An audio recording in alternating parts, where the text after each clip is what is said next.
This is Motorola Razr 40 Ultra, and today I would like to show how you can add an event to calendar on this device. So to start, you will need to find and launch the calendar app. Onwards, select the date you would like to set your event on.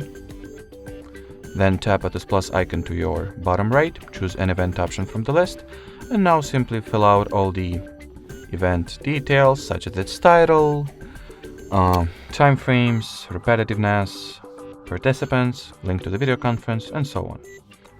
Once you are done, hit the save button to your top right, and here you have it. Alrighty, so that'll be it for this video. Thanks for watching, and bye bye.